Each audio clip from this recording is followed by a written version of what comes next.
पर्यावरण दक्षता मंडळाचा निसर्ग मेळा हा कार्यक्रम हा पर्यावरण शाळेच्या बरोबरीने सुरू झाला. पर्यावरण शाळेमध्ये येणारे विद्यार्थी आणि इतर शाळांचे संपर्कित विद्यार्थी यांना कलेच्या माध्यमातून जर पर्यावरणाची ओळख करून द्यायची असेल किंवा पर्यावरणाशी नीट परिचय करून द्यायचा असेल तर आपण काय करू शकतो, अशा विचारावरती विचार करताना ठाण्यामधले सुप्रसिद्ध कलाकार श्री अरुण ठाकूर आणि ठाण्यातल्या महाविद्यालयाचे कला शिक्षक चितळे सर या दोघांनी मिळून या निसर्ग मेळ्याची संकल्पना मांडली आणि मग सर्व उत्साही कार्यकर्त्यांनी ती उचलून धरली आणि त्यातून जन्म झाला एका संकल्पनेला, ज्याच्यामध्ये पर्यावरण आणि कला यांचा एक उत्तम मेळ घातला गेला. आणि मग उत्साहाचा प्रवाह सुरू झाला आणि वेगवेगळ्या विषयावरचे स्टॉल, स्पर्धा, त्यात सहभागी होणारे लोक आणि याचा बेस होता तो एक चित्रकलेची स्पर्धा. चित्रकलेच्या माध्यमातून पर्यावरणाकडे जाताना त्याचाही प्रवास उत्तम झाला. पहिलं तर नुसतं चित्र, मग कवितेच्या माध्यमातून चित्र, मग प्रत्यक्ष डोळ्यासमोर एखादा प्राणी उभा करून त्याचं चित्र, असं करून निसर्गाच्या अधिकाधिक जवळ जाण्याचा प्रयत्न या सगळ्याच्या माध्यमातून लोकांनी केला. जिथपर्यंत परवानगी होती तिथपर्यंत जिवंत सापांचं प्रदर्शन, जेव्हा सरकारी निर्बंध आल्यानंतर त्या सापांच्या फिल्म्स, इतर काही छोटे मोठे चित्रपट, काही विषयावरची प्रत्यक्ष माहिती आणि अरुण जोशी सरांसारख्यांनी घेतलेली पक्ष्यांच्या विविध प्रकारच्या आवाजांची आणि पक्ष्यांची मेळ घालण्याची स्पर्धा. एक दोन नाही, साधारणपणे 1000 ते 1500 विद्यार्थी दरवर्षी अत्यंत उत्साहाने एकत्र येऊन हा निसर्ग मेळा संपन्न करायचे. आणि खरं म्हणजे या 1500 विद्यार्थ्यांसाठी 100 स्वयंसेवक उपस्थित असायचे आणि हे वेगवेगळ्या महाविद्यालयातले NSSचे विद्यार्थी आणि वेगवेगळ्या महाविद्यालयातून आलेले NCCचे विद्यार्थी यांना हळहळ वाटायची की आपल्या आयुष्यात आपण या निसर्ग मेळ्याला का मुकलो. आणि निसर्ग मेळ्याचा प्रवाह सुरू राहायचा.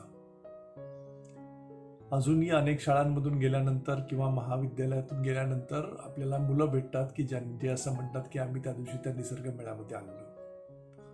अनेकविध पाहुण्यांच्या उपस्थितीने समृद्ध झालेल्या निसर्ग मेळ्याने लोकांच्या जीवनाला स्पर्श करण्याचा, म्हणजे पर्यावरणाचा स्पर्श करण्याचं काम निश्चितपणे केलेलं आहे. त्यामुळे पर्यावरण शाळेच्या या उपक्रमाचा हा वर्धापन दिन किंवा आता इथपर्यंत झालेला प्रवास, या सगळ्यांबद्दल आम्ही सगळेजण भरपूर उत्साही आहोत, भरपूर समाधानी आहोत आणि यापुढेही हा कार्यक्रम अशाच प्रकारे सुरू राहावा असा प्रयत्न निश्चितपणे करणार आहोत. धन्यवाद. नमस्कार, माझं नाव अरुण ठाकूर. हा निसर्ग मेळा संदर्भात आज मी थोडंसं आपल्याशी बोलू इच्छितो. हा निसर्ग मेळा जेव्हा सुरू झाला तेव्हापासून आम्ही या मेळ्यासाठी मेहनत घेत आलो आणि त्याचं फळ आज आपल्याला दिसतं आहे. ठाण्यात गेली 20 वर्ष हा मेळा चालू होता आहे आणि याच्यामध्ये मुलं उत्साहाने भाग घेत असतात. शाळांमधील विद्यार्थी विविध विषयात हौसेने सहभाग घेतात. हा मेळा पर्यावरण दक्षता मंचातर्फे घेतला जातो. या मेळ्यात निसर्गासंबंधी विषयीचा परिचय होतो. प्रत्येक विषयात तज्ज्ञ शिक्षकाचे मार्गदर्शन असते. मुलांचे निसर्गाविषयी ज्ञान वाढते. गेली 48 वर्षे निसर्गाशी केलेली मैत्री, अर्धे आयुष्य रानावनात आणि किल्ल्यांच्या भटकंतीमध्ये गेलेलं आहे.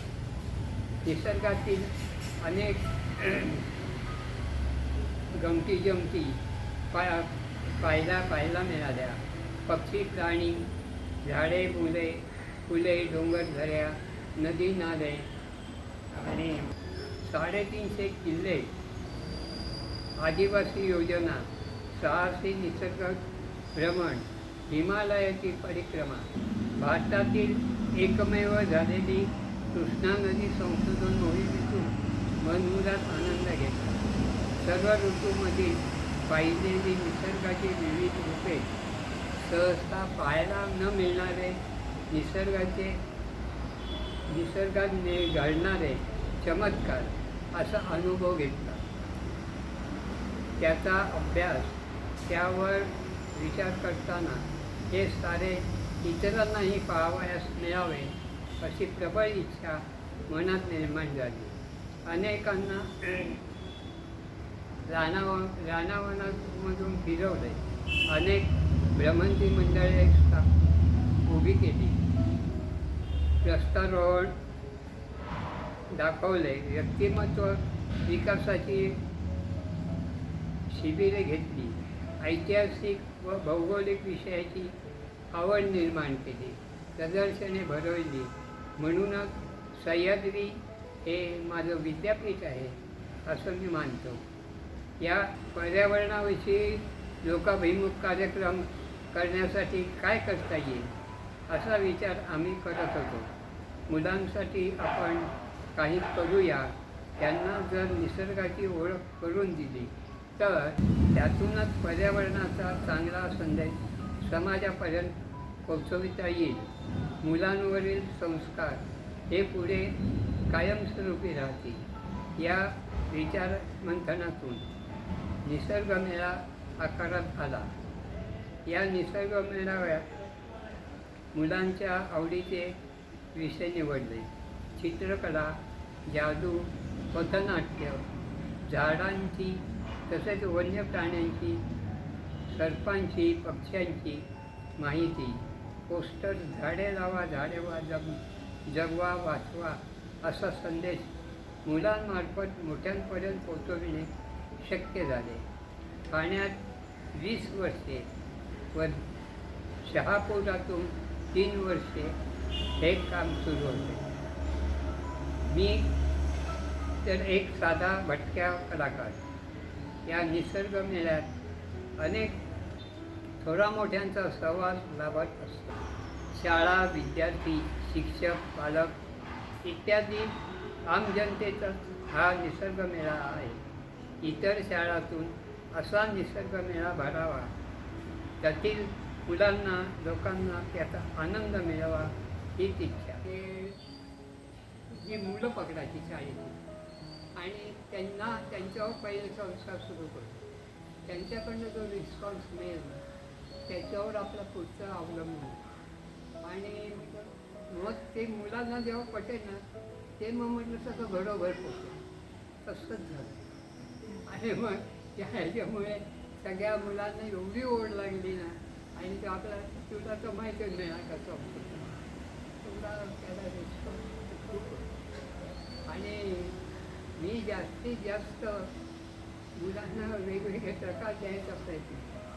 जे लोक बरेचसे आपल्या बाहेरचे येत होते कलाकार सगळं बहुतेक मी आहे. आणि हे नाही तर मुलांना असं कधी पाहायला नाही. त्यांनी पाहायला नाही. आणि त्यांना कोणाला कुठे काय खेळी खोली लागलं नाही. एखाद्या विषयात एखाद्याला काय वेगळं करता येईल काय त्याची कल्पना वेगळी आहे तर त्याच्यातून आणखीन काय निघेल हीच फक्त कल्पना. बाकी काय जे काय आजपर्यंत शाळा याच्यातून कॉलेजमधून वगैरे काय केलं त्याचा परिणाम हा आहे. म्हणजे ते पाहिले इच्छा. माझ्या मित्रांनो, दक्षिणोत्तर उभा असलेला सह्याद्री आपले पूर्व पश्चिम हात पसरून तुम्हा आम्हा सर्वांना आपल्या अंगाखांद्यावरून खेळावयास निसर्गात बोलावतो आहे, त्याच्या हाकेला साथ द्या. धन्यवाद. नमस्कार.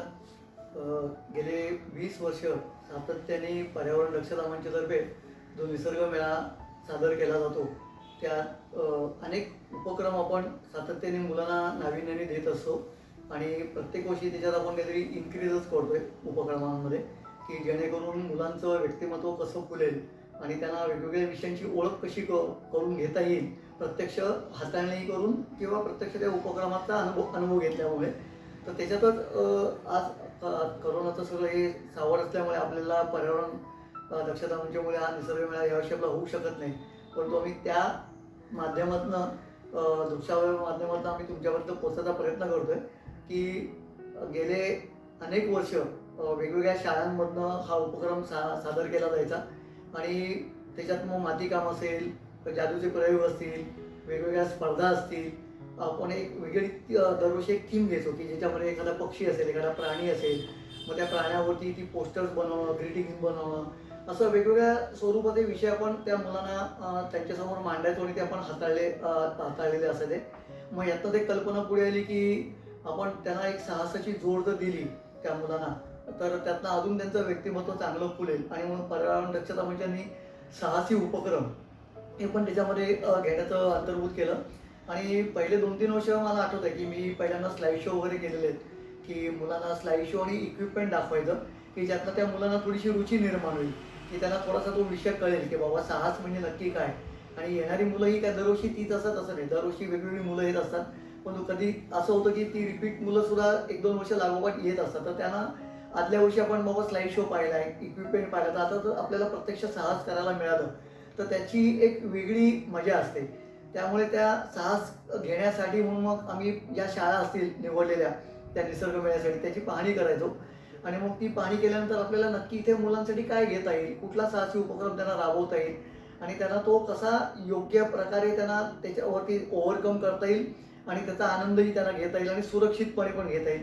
हे सगळं अभ्यास केल्यानंतर मग मी परत पर्यावरणच्या कमिटीकडे जायचो की आपल्याला हा उपक्रम घ्यायला हरकत नाही, साहसी उपक्रम. असा मी वेगवेगळ्या शाळांमधून आतापर्यंत गेले 20 वर्ष हा सातत्याने साहसी उपक्रम आपण घेतोय आणि त्याच्या मागची भावना एवढीच आहे की लोकांनी त्या मुलांनी निसर्गात जावं, त्यांचं असलेले त्यांच्या अंगात असलेले जे आपण म्हणतो ना की आपलं व्यक्तिमत्व विकास म्हणजे प्रत्येकाच्या काहीतरी गुण दडलेलेच असतात, ते फक्त तुम्हाला ते दाखवायचे असतात ते पैलू आणि त्या पैलूंना तुम्हाला आकार द्यायचा असतो. तर प्रत्येकाच्यात काहीतरी एक पैलू दडलेला असतो, प्रत्येकाच्या मनात एक उर्मी असते की नाही मी हे करू शकेन, मी हे करू शकेन, परंतु त्यांना एक वाट मिळण्यासाठी पर्यावरण दक्षता मंचाचा हा जो निसर्ग मेळा आहे हे एक साधन आहे असं मी म्हणेन. आणि त्यातनं मग आम्ही हा साहसी उपक्रम घेतला. मग पहिल्या वर्षी मी 1-2 वर्ष ज्या वेळेला घेतलं त्याच्यातनं मग आम्ही काही सुधारणा केल्या त्याच्यामध्ये की शाळांचे जे कोण शिक्षक येतात किंवा पालकांना याच्यामध्ये आपण अंतर्भूत करत नाही, तर त्या मुलांना मग तिथे साहसी उपक्रम देताना की त्याच्यासाठी आपण जी काही सुरक्षितता घेतलेली आहे तर त्या मग आपण त्याच्यातनं ती जी सुरक्षितता करण्यासाठी काही शिक्षकाला पण आपण प्रत्यक्ष त्याच्यामध्ये साहसी उपक्रमामध्ये अंतर्भूत करून घेतलं की त्यांना स्वतःला खात्री पडू दे की नाही बाबा हे रॅपलिंग करताना किंवा रिव्हर क्रॉसिंग करताना सगळी सुरक्षितता घेतलेली आहे आणि आपल्याला मुलांना हे द्यायला हरकत नाही. मग आपण त्या मुलांना हे करायला लागलो.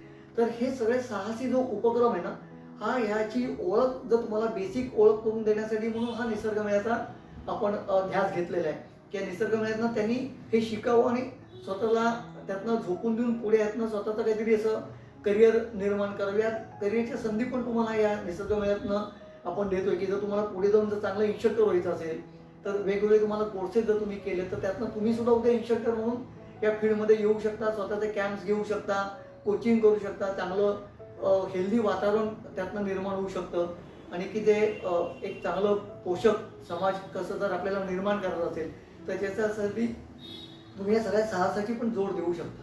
तर मला असं वाटतं की निसर्ग मेळ्यात हा चांगला उपक्रम आपण गेले अनेक वर्ष राबवतोय, ह्याच्या पुढेही आपण तो राबवू आणि इथून पुढे येणाऱ्या सर्व साहसी उपक्रमाला निसर्ग मेळ्याला माझ्याकडनं खूप खूप शुभेच्छा आहेत आणि असेच तुम्ही स्वतः ह्याच्यामध्ये त्याचा अनुभव घ्या, प्रशिक्षित व्हा, उत्तम आणि त्यातनं स्वतःचं व्यक्तिमत्व फुलवा असं मला तुम्हाला मी नक्की आवर्जून सांगेन. धन्यवाद. नमस्कार, मी अंजना देवस्थळे. गेले अनेक वर्ष पर्यावरण दक्षता मंचच्या विविध ॲक्टिव्हिटीजमध्ये असोसिएटेड आहे. त्यापैकी माझी सगळ्यात आवडती ॲक्टिव्हिटी आहे ती निसर्ग मेळावा.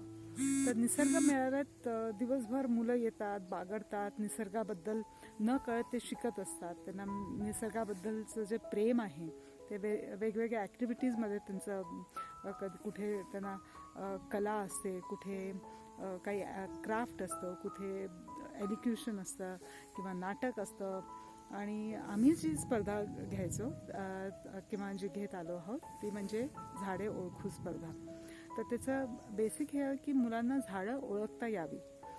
सुरुवातीला स्पर्धेचा प्रकार असा होता की आम्ही काही झाडं एका क्लासरूममध्ये मांडून ठेवायचो. मुलं यायची आणि मुलं ते ओळखायचा प्रयत्न करायचे. म्हणजे ती परीक्षा होती. थोडक्यात ती परीक्षा अशी होती की मुलांनी झाडं त्यांना कितपत ओळखता येतात. असं तसं झालं की मुलांना विशेष नाही ओळखता येत. म्हणजे अगदी आपल्या नेहमीचं जे रोड साईडचे झाडं असतील ते सुद्धा त्यांना ओळखणं अवघड होतं. कारण फक्त पान बघून ते झाड ओळखणं किंवा नुसतं फूल बघून किंवा फळ बघून ओळखणं अवघड जात होतं. म्हणून आम्ही त्याची स्पर्धेचं स्वरूप बदललं.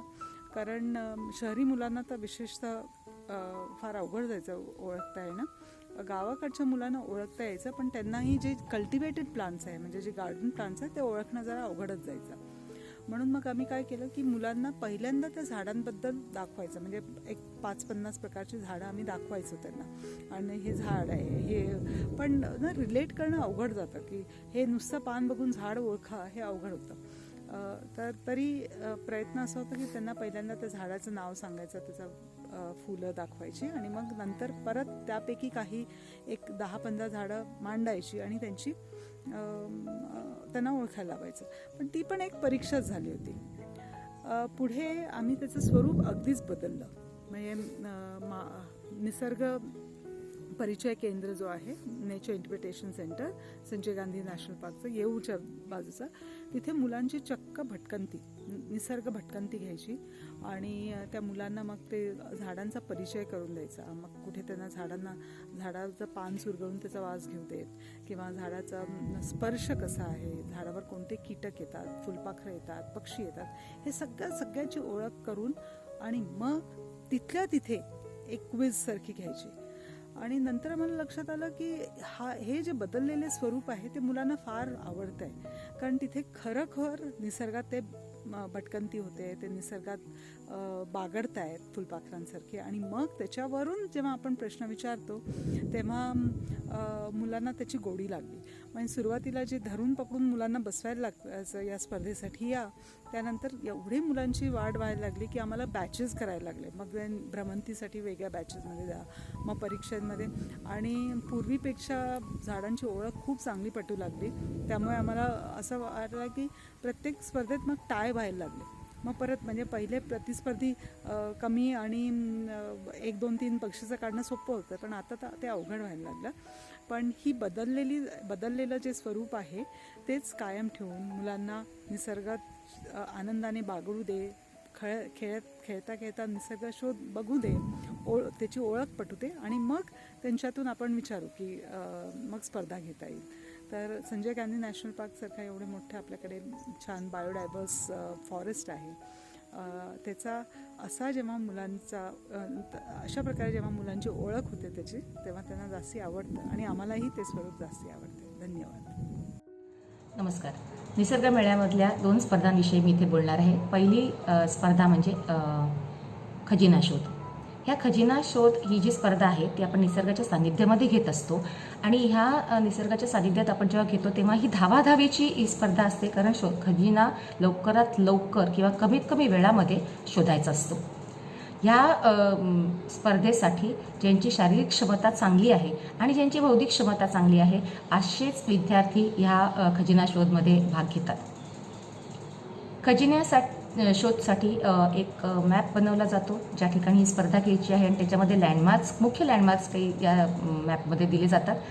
हा मॅप त्यांना दाखवला जातो स्पर्धेच्या अगोदर काही मिनटं आणि नंतर तो मॅप काढून घेतला जातो. स्पर्धेच्या सुरुवातीलाच त्यांना क्लू दिला जातो आणि मग एक क्लूमधून दुसरा क्लूमधून तिसरा क्लूमधून चौथा क्लूमधून मग शेवटी खजिन्याचा शोध, असे 5 क्लू त्यांना दिले जातात. ह्या सगळ्या क्लू शोधण्याचं काम हे पूर्णच्या पूर्ण त्या चमूने करायचं असतं. 4-5 जणांचा चमू आपण प्रत्येक शाळेतून हा मागवत असतो आणि हा म्हणजे एकाने एक क्लू शोधला, दुसऱ्याने दुसरा क्लू शोधला असं न करता अख्ख्याच्या अख्ख्या त्या चमूने ही पूर्णच्या पूर्ण 5 क्लू आणि तो खजिना शोधायचा असतो आणि 5 क्लू आणि ते खजिना घेऊन लवकरात लवकर आपण त्या फिनिश लाईनच्या इथे परत यायचं असतं. अशी स्पर्धा असते आणि जी मुलांना अतिशय आवडते. दुसरी जी स्पर्धा आहे ती म्हणजे आता टेक्नॉलॉजीचा जमाना आहे आणि आपण सुद्धा टेक्नॉलॉजीच्या प्रवाहाबरोबर जायला पाहिजे. तर त्यामुळे आपल्याला हेही माहिती आहे की आत्ताच्या सध्या शहरामध्ये अनेक पर्यावरणीय समस्या आहेत. ह्याच पर्यावरणीय समस्यांपैकी कोणत्याही 3 समस्या आपण दिलेल्या असतात. त्याच्यापैकी कोणत्याही एका विषयावरती ह्या मुलांनी पॉवरपॉईंट प्रेझेंटेशन तयार करायचं असतं. ही पॉवरपॉईंट प्रेझेंटेशनची स्पर्धासुद्धा समूहानेच करायची ही स्पर्धा आहे. ह्याच्यामध्ये काही ठराविक स्लाईड्स त्यांना करायच्या असतात, पण ह्या स्पर्धेचे निकष असे असतात की साधारणतः जी समस्या आहे ती तुमच्या स्थानिक पातळीवरती त्याचा अभ्यास करणं, त्याचं निरीक्षण करणं, त्याच्यावरती काही उपाययोजना करता येण्यासारख्या असतील तर ते सुद्धा स्थानिक पातळीवरती करता येण्यासारखे उपाय असतील तर ते ह्याच्यामध्ये नमूद करणं हे असं अपेक्षित असतं. तुम्ही जी रेफरन्सेस घेणार आहेत किंवा मुलं जी रेफरन्स बुक वापरणार आहेत तर ती रेफरन्स बुकसुद्धा चांगल्या लायब्ररीमधून किंवा त्यांच्या शाळेच्या लायब्ररीमधून त्यांनी ती घेऊन त्याचे संदर्भ काढावेत. आणि दुसरी गोष्ट म्हणजे ज्या समस्यांवरती काम केलेले जे तज्ज्ञ आहेत त्यांच्याशी त्यांनी संपर्क करून हे सगळं अभ्यासायला पाहिजे असं एक एक्सपेक्टेशन असतं. तर ह्या दोन्ही स्पर्धांना अतिशय चांगला रिस्पॉन्स आपल्याला हा मिळत असतो, चांगला प्रतिसाद हा मिळत असतो आणि ह्या मला वाटतं स्पर्धा मुलांना खूप आवडतात आणि अशाच ऑनगोईंग आहेत. ह्याच्यामध्ये म्हणजे निसर्गाच्या जवळही मनुष्य येत असतो, निसर्गाच्या काय समस्या आहेत, निसर्गामध्ये काय समस्या माणसाने निर्माण केलेल्या आहेत ह्याचीही आपल्याला जाण होते आणि त्या समस्यांवरचं निराकरण किंवा त्या समस्यांवरती उपाययोजना आपण काय करू शकतो वैयक्तिकदृष्ट्या आणि सामाजिकदृष्ट्या हेही मुलांना ठरवता येतं. तर अशा ह्या 2 स्पर्धा खजिना शोध आणि पॉवरपॉईंट प्रेझेंटेशन. नमस्कार, मी संजय पारकर. पर्यावरण दक्षता मंडळाशी मी त्यांच्या स्थापनेपासून इकडे त्यांच्याबरोबर मी आहे आणि सोलरसाठी मी तिथले बरेचसे जे त्यांच्या ॲक्टिव्हिटी होत्या त्याच्यासाठी मी त्यांना बऱ्याचशा लोकांना क्लासेसमध्ये ट्रेनिंग वगैरे सुरुवातीला देत होतो आणि त्याच्यानंतर 2 ऑक्टोबरला जो निसर्ग मेळा दरवर्षी व्हायचा त्या निसर्ग मेळामध्ये बऱ्याचशा शाळा वगैरे पार्टिसिपेट व्हायच्या. त्याच्यात काही सोलरची उपकरणं वगैरे डेमॉन्स्ट्रेशन ठेवून लाईव्ह डेमॉन्स्ट्रेशन आणि त्याप्रमाणे मुलांना नवीन अपारंपरिक जी ऊर्जा आहे त्याचा अवेअरनेस गेले जवळजवळ 18 वर्ष त्या माध्यमातून मी अजूनपर्यंत देतो आहे. आता हा निसर्ग मेळा जो दरवर्षी होता तो त्यावेळी बरीचशी मुलं वेगवेगळ्या शाळेतून यायची, ते पार्टिसिपेट व्हायची आणि त्याच्यामध्ये मुलांना ह्याचं शिक्षण दिलं जातं आणि त्यानंतर बरेचसे पुढे जे आहेत ते ह्याच्या त्यांच्या आयुष्यात करिअर म्हणून त्याचा उपयोग करून घेत आहेत आणि त्याचा. नमस्कार, मी जादूगार मधुगंधा इंद्रजीत. पर्यावरण दक्षता मंडळावर मी आज किमान 12-14 वर्ष तरी काम करते. अर्थात मी जादूचे प्रयोग करते आणि याचा अनुभव मला खूप छान आहे. सर्वात महत्त्वाचे म्हणजे संपूर्ण टीम इतकी चांगली आहे की काही प्रश्नच नाही. सकाळचा नाश्ता जेवण मला खूप आदरातिथ्य आज 12-14 वर्ष तेवढंच पहिलं वर्ष जसं होतं तसंच 14व्या वर्षी पण तेवढाच मान सन्मान दिला जातो. आता मुलांचं म्हणाल तर इतका भरघोस प्रतिसाद असतो की तुडुंब गर्दी असते आणि त्या ते जे मंडळ काम करते चित्रकलापासून अनेक स्पर्धा घेतल्या जातात त्याला एवढा सुंदर प्रतिसाद असतो आणि त्या सगळ्या मुलांचं मनोरंजन म्हणजे माझे जादूचे प्रयोग. आता मी काय करते, पर्यावरणाशी संबंधित काही प्रयोग त्यामध्ये मी घालते आणि त्यामुळे मुलांना एवढ्या आवडतात की एखादा म्हणजे आता जंगलाचा ऱ्हास होणं तर ते मी जादूमध्ये एखादं फूल गायब होत आहेत किंवा झाड गायब होत आहे असं दाखवल्यानंतर मुलांना एवढं ते आवडतं की इतके प्रयोग माझे होतात की प्रत्येक प्रयोगाला म्हणजे जेव्हा मी ज्या दिवशी जाते त्याच्या निदान 2-3 प्रयोग असतात माझे. त्या 3ही प्रयोगाला एवढी तुडुंब गर्दी असते की प्रश्नच नाही आणि एवढं सिस्टमॅटिक हे लोक काम करतात. यांचं जे मंडळ आहे त्या मॅडम स्वतः आणि त्यांचं संपूर्ण सगळा ग्रुप आहे तो इतका चांगला आहे की कधी मला त्यांचा फोन येतोय की आपल्याला प्रोग्राम करायचा आहे. मी म्हणजे ठाणं म्हणू नका, डोंबिवली, कल्याण, टिटवाळा सगळ्या ठिकाणी मी गेलेली आहे आणि सगळ्या ठिकाणी अतिशय सुंदर असा प्रतिसाद मिळाला आहे आणि त्याबद्दल ह्या मंडळाचे शतशः आभार. धन्यवाद. नमस्कार, मी शारदा साळस्कर. निसर्ग मेळा हा उपक्रम ठाणे शहरातील आणि आजूबाजूच्या शहरातील छोट्या दोस्तांसाठी राबवला जाणारा एक उपक्रम आहे. इयत्ता 7वी, 8वी, 9वीचे विद्यार्थी या निसर्ग मेळ्यामध्ये सहभागी होतात. इतकेच नव्हे तर निसर्ग मेळ्यामधनं विद्यार्थ्यांमध्ये निसर्गाविषयी आवड, संवर्धन आणि जतन करण्याची एक कुवत निर्माण होते. विद्यार्थी निसर्ग मेळ्याशी एकरूप होतात.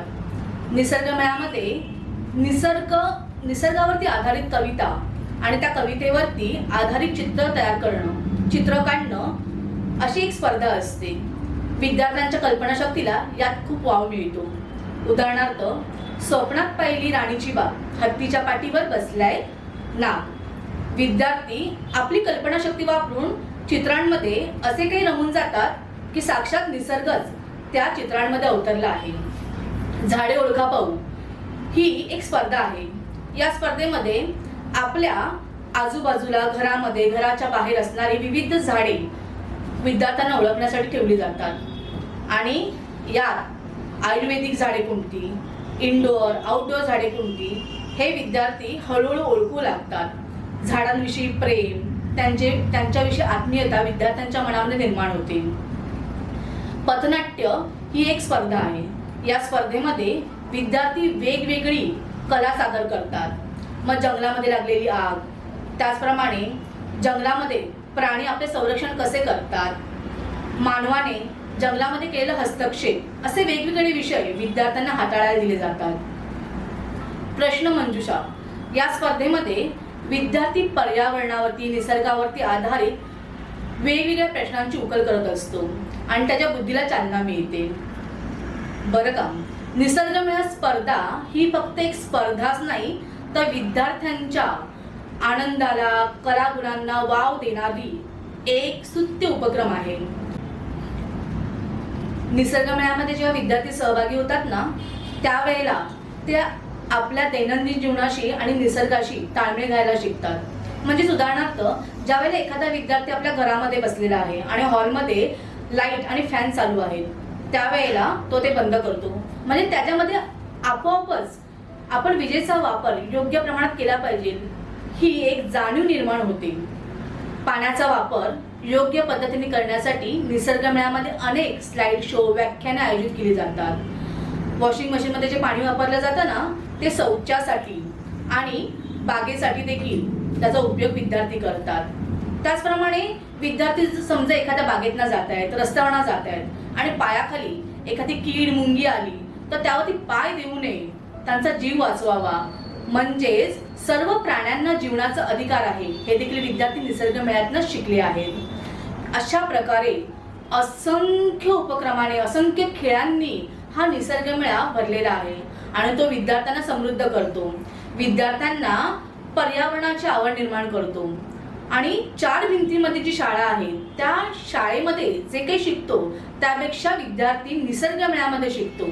म्हणूनच आम्ही असं म्हणतो, बिनभिंतीची उघडी शाळा, लाखो इथले गुरु, झाडे वेली पशुपाखरे यांची दोस्ती करू. मग चला बालमित्रांनो, दरवर्षी होणाऱ्या निसर्ग मेळ्यामध्ये आपण आपल्या शिक्षकांसह, पालकांसह उपस्थित राहा आणि खूप धमाल करा. धन्यवाद. नमस्कार. पर्यावरण दक्षता मंडळ यांच्या निसर्ग मेळा या उपक्रमाविषयी मी माझे मनोगत मांडणार आहे. निसर्ग मेळा म्हणजे जणू निसर्गाच्या जवळ जाण्याची एक संधीच असते, शालेय विद्यार्थ्यांसाठी आणि इतर सर्वांसाठी देखील, खास करून शहरात राहणाऱ्या लोकांसाठी. हजारोंच्या संख्येने येथे विद्यार्थी येतात. अनेक स्पर्धा, कार्यशाळा यांच्यात सहभागी होतात. निसर्गातील विविध घटकांचा हसत खेळत परिचय, अभ्यास करत असतात. पर्यावरणाचे महत्त्व जाणून घेत असतात. झाडे ओळखणे, आवाजावरून पक्षी ओळखणे, प्रश्नमंजुषा, ट्रेझर हंट, चित्रकला, पथनाट्य, टाकाऊ टिकाऊ इत्यादी स्पर्धा आयोजित केल्या जातात. विविध कार्यशाळा, साहसी खेळ यांचे आयोजन केले जाते. दरवर्षी एखादी थीम ठरवली जाते. त्यानुसार त्या पक्षी प्राण्यावर प्रदर्शनी तयार केली जाते. त्याचे महत्त्व समजावून दिले जाते. या पर्यावरण दक्षता मंडळ संस्थेत मी काही काळ कार्यरत होते. त्यावेळी हा निसर्ग मेळा मी प्रत्यक्ष अनुभवला आहे. या एवढ्या मोठ्या कार्यक्रमासाठी तयारीही तशीच करावी लागते. परीक्षक, मार्गदर्शक, स्वयंसेवक, संस्थेतील कर्मचारी, शाळा यांच्या सहकार्याने हा सोहळा संपन्न होतो. थोडीशी धावपळ होते, नाही असं नाही, पण मुलांच्या चेहऱ्यावरचा आनंद, उत्साह सगळा थकवा दूर करतो. जणू आपल्या श्रमांचे चीज झाले असे वाटते. तर असा हा निसर्ग मेळा. सर्वांनी एकदा तरी याचा जरूर अनुभव घ्यावा. धन्यवाद. पर्यावरण दक्षता मंचातर्फे वन्यजीव सप्ताहाचा औचित्य साधून 2 ऑक्टोबरला विद्यार्थ्यांसाठी निसर्ग मेळा भरविण्यात येत असे. मागील 19 वर्षे हा निसर्ग मेळा नित्यनियमाने झाला. फक्त यावर्षी करोनाच्या संकटामुळे होऊ शकला नाही. या निसर्ग मेळ्याद्वारे विद्यार्थ्यांना निसर्गाची ओळख हवी, त्यांना आवड निर्माण हवी म्हणून हा निसर्ग मेळा भरविण्यात येत असे. या निसर्ग मेळ्यासाठी काही तज्ज्ञ मंडळी आणि कार्यकर्ते चर्चा करून मीटिंग घेऊन या निसर्ग मेळ्याची आखणी केली जात असे. त्यामध्ये मागील वर्षाच्या ज्या काही सुधारणा असतील आणि नवीन उपक्रम जोडायचे असतील याचासुद्धा विचार केला जात असे.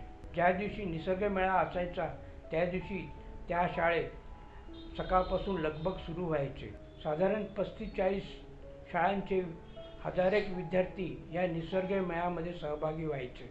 सुरुवातीला माईकवरून विद्यार्थ्यांना आणि शिक्षकांना सर्व सूचना दिल्या जात असत. कुठल्या वर्गात कुठला उपक्रम आहे आणि मैदानावर कुठले उपक्रम आहेत याची पूर्ण माहिती दिली जात असेल आणि त्याचा नकाशासुद्धा डिस्प्ले केला जात असेल. निसर्ग मेळाचे उपक्रम 2 विभागामध्ये केलेले असायचे. एका उपक्रमामध्ये स्पर्धा असायची आणि दुसऱ्या विभागामध्ये प्रात्यक्षिक विद्यार्थ्यांना करायला मिळायची. निसर्ग मेळ्यातील काही स्पर्धा जसे की चित्रकला स्पर्धा, त्याच्यानंतर एकांकिका, त्याच्यानंतर क्विज कॉम्पिटिशन, झाडे ओळखा, पक्षी ओळखा अशा अनेक स्पर्धा असायच्या. त्याचप्रमाणे ज्या प्रात्यक्षिकच्या स्वरूपात असायच्या त्यामध्ये जादूचे प्रयोग, साहसी उपक्रम आणि मातीकाम इतर अनेक उपक्रम त्यामध्ये जोडले गेलेले असायचे. साधारण ह्या उपक्रमाची वेळ 10 ते संध्याकाळी 6 वाजेपर्यंत असायची. विद्यार्थी वेगवेगळ्या उपक्रमामध्ये भाग घेऊन रमलेले असायचे आणि शेवटी 6च्या सुमारास या बक्षीस समारंभाने समारोप व्हायचा. असे हे निसर्ग मेळ्याचे कार्यक्रम ठाण्यासोबत इतर शहरामध्ये पण आता सुरू झालेले आहेत. निसर्ग मेळ्यामुळे विद्यार्थ्यांच्या सुप्त गुणांना वाव मिळते आणि त्यांच्या व्यक्तिमत्व विकासाला मदत होते. अशातूनच सामाजिक कार्यकर्ते सुद्धा तयार होतात. एखादा कार्यक्रम लोकाभिमुख झाल्यावर त्याला चळवळीचे स्वरूप प्राप्त होते आणि तो अधिक समाजामध्ये प्रभावित होतो. हेच या निसर्ग मेळ्याचे फलित आहे. नमस्कार, माझं नाव किरण पुरंदरे. मी पर्यावरण दक्षता मंडळाच्या निसर्ग मेळ्यासाठी उपस्थित होतो. हा अतिशय चांगला उपक्रम आहे. 7वी आणि 8वीच्या मुलांवरती निसर्ग संस्कार करण्याचा हा उपक्रम आहे. अतिशय संवेदनशील अशा वयामध्ये मुलांना निसर्गाची ओळख करून देणं हा एक फार उपयुक्त असा उपक्रम आहे. कारण याच्यातूनच पुढे मुलांमध्ये निसर्गाची, पर्यावरणाची गोडी निर्माण होईल, त्यांना त्यांच्या मनामध्ये आवड निर्माण होईल. आणि आता हा उपक्रम पर्यावरण दक्षता मंडळातर्फे एकाच शहरात न करता कल्याण, डोंबिवली वगैरे अशा वेगवेगळ्या शहरांमध्ये हा उपक्रम राबवला जातोय. मी स्वतः जेव्हा या उपक्रमाला उपस्थित होतो तेव्हा मला फार आनंद झाला होता. कारण मला मुलांशी बोलायला खूप आवडतं, मुलांना भेटायला खूप आवडतं. आणि त्या दिवशी आम्ही पक्ष्यांची ओळख करून दिली मुलांना. त्यावेळेला मुलांच्या चेहऱ्यावरती दिसणारा जो आनंद होता तो शब्दात वर्णन करणं अशक्य आहे. मुलं अतिशय रमतात. आणि मला असं वाटतं ही बिनभिंतीची उघडी शाळा जी आहे त्या उघड्या शाळेमध्ये या मुलांना पर्यावरण दक्षता मंडळाच्या माध्यमातून नेलं जातं आणि त्यांच्यामध्ये थोडंसं का होईना स्पर्धात्मक वातावरण निर्माण केलं जातं. वेगवेगळ्या प्रकारच्या स्पर्धा आयोजित केल्या जातात, ज्याच्यामध्ये आवाजावरनं पक्षी ओळखा, झाडांची चित्र दाखवतात, फोटो दाखवतात, त्याच्यावरून झाडांची ओळख करून द्यायची असते, झाडं ओळखायची असतात, चित्रकला स्पर्धा आहे. अशा वेगवेगळ्या स्पर्धांमधून मुलांना निसर्गाची आणि पर्यावरणाची ओळख करून देण्याबरोबरच निसर्गामध्ये रमणाऱ्या या सगळ्या मुलांचं व्यक्तिमत्व घडत असतं असं मला वाटतं. माझ्या स्वतःच्या आयुष्यात सुद्धा केव्हा तरी असंच निसर्गाबद्दल मला सांगितलं गेलं आणि त्यावेळेला माझ्या मनामध्ये निसर्गाची आणि पर्यावरणाची विशेषतः पक्ष्यांची गोडी निर्माण झाली. त्यामुळे ही लहान मुलं आपल्या समोर जी आहेत तीच पुढे नागरिक होणार आहेत आणि तीच पुढे निसर्ग संवेदनशील नागरिक होणार आहेत, पर्यावरण संवेदनशील नागरिक होणार आहेत. त्यांच्या मनामध्ये निसर्गाच्या पर्यावरणाच्या प्रेमाचं बीज टाकण्याचं हे फार महत्वाचं काम पर्यावरण दक्षता मंडळातर्फे केलं जात आहे. आणि मला अतिशय आनंद झाला ऐकून की या उपक्रमाला आता 18 वर्ष पूर्ण झाली. त्याबद्दल मी पर्यावरण दक्षता मंडळाच्या सर्व अधिकारी वर्गाचे, सर्व कार्यकारी मंडळाचे, सर्व स्वयंसेवकांचे, सर्व शिक्षकांचे आणि त्यांना मदत करणाऱ्या सर्व मंडळींचे मनापासून आभार मानतो. कृपया हाच उपक्रम असाच चालू ठेवावा.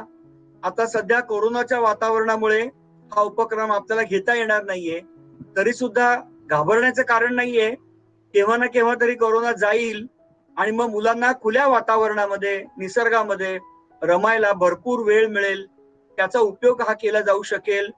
अशाच छोट्या छोट्या निसर्ग विषयक चळवळींमधून आपल्याला मुलांना निसर्गाची गोडी लावण्याबरोबरच निसर्गाच्या संवर्धनाचे आणि संरक्षणाचे धडे हे दिले पाहिजेत. आणि ते धडे हे जर का त्यांना योग्य वयामध्ये मिळाले तर त्याचा निश्चितच उपयोग त्यांना पुढे होऊ शकतो.